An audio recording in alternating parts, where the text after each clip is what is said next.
राज्य के सबसे पुराने महल के दरवाजे उस रात बिना आवाज के खुल गए, जैसे पत्थर भी सांस रोककर किसी का इंतजार कर रहा हो। शीशों से ढकी कॉरिडोर में रानी के कदमों की हल्की सी आहट गूंज रही थी और मशालों की लौ अजीब सी परछाइयां बना रही थी जो जमीन पर रेंगती हुई लग रही थी। प्रिंसेस आयरा ने गहरी सांस ली, क्योंकि आज उसकी जिंदगी का फैसला होने वाला था। एक ऐसा फैसला जिसके बारे में सिर्फ कहानियों में सुना जाता था। बचपन से उसे बताया गया था कि राज्य पर एक पुराना श्राप है और उस श्राप को तोड़ने के लिए एक शादी जरूरी है, लेकिन किसी इंसान से नहीं। आयरा सुंदर थी, पर उसकी आंखों में हमेशा एक उदासी रहती थी, जैसे वह कुछ आने वाले खतरे को महसूस करती हो। उसके पिताजी महाराज वीरेंद्र ने कभी उसे पूरी सच्चाई नहीं बताई, बस इतना कहा था कि जब चांद खून जैसे लाल हो जाए तब राज्य का भविष्य उसके हाथों में होगा। आज चांद सच में लाल था।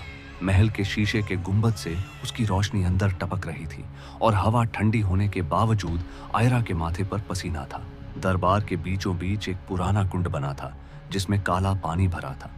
वहीं से उस यूएन ह्यूमन प्राणी का आना तय था। मंत्री, पुजारी और सैनिक सब डर के मारे पीछे हट चुके थे। सिर्फ आयरा अकेली खड़ी थी, शांत दिखने की कोशिश करती हुई। जैसे ही घड़ी ने 12 बजाए, पानी हिलने लगा। कुंड के बीच से एक परछाई उठी, पहले सिर्फ धुआं, फिर एक आकृति। उसका जिस्म इंसानी था, लेकिन आंखें बिल्कुल काली, बिना पुतली के। उसकी सांस से ठंडी भाप निकल रही थी।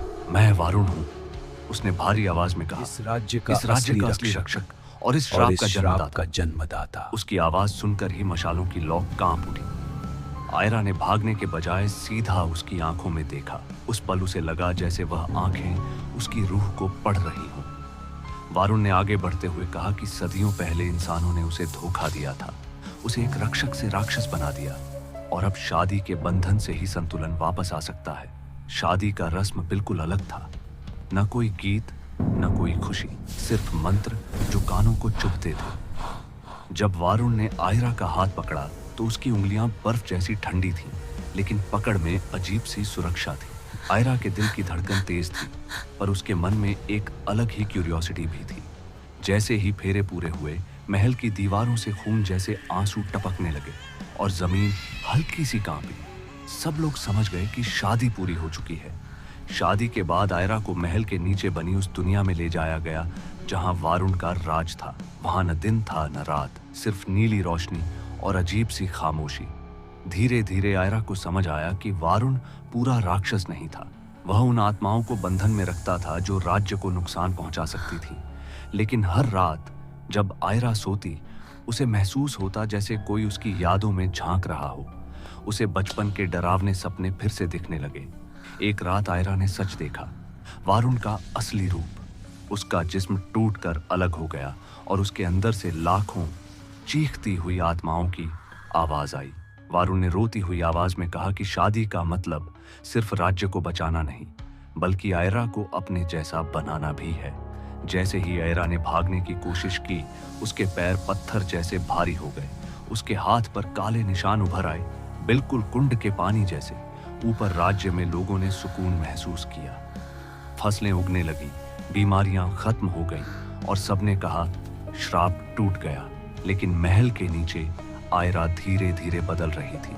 उसकी आंखों का रंग गहरा हो रहा था और उसकी आवाज में एक ठंडी गहराई आ गई थी। वारुण उसे प्यार के साथ देखता, जैसे किसी ने सदियों बाद उसे समझा हो।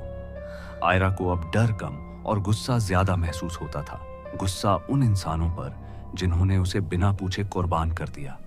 आखिरी रात जब चांद फिर लाल हुआ, आयरा ऊपर महल के दरबार में खड़ी थी, वारुण उसके पीछे। लोग उसे देखकर झुक गए, पर उन्होंने उसकी मुस्कान में इंसानी गर्मी नहीं, बल्कि कुछ और ही देखा। आयरा ने धीरे से कहा, श्राप कभी टूटा नहीं था, सिर्फ मालिक बदला है। उस पल जमीन पर कुंड फिर से खुल गया और सब लोग समझ गए कि जो शादी राज्य को बचाने के लिए की गई थी, उसने एक नई और ज्यादा भयानक कहानी को जन्म दे दिया। They tell me that I'm never gonna make it. They want me to do something that could make sense. They hate when I keep dreaming on.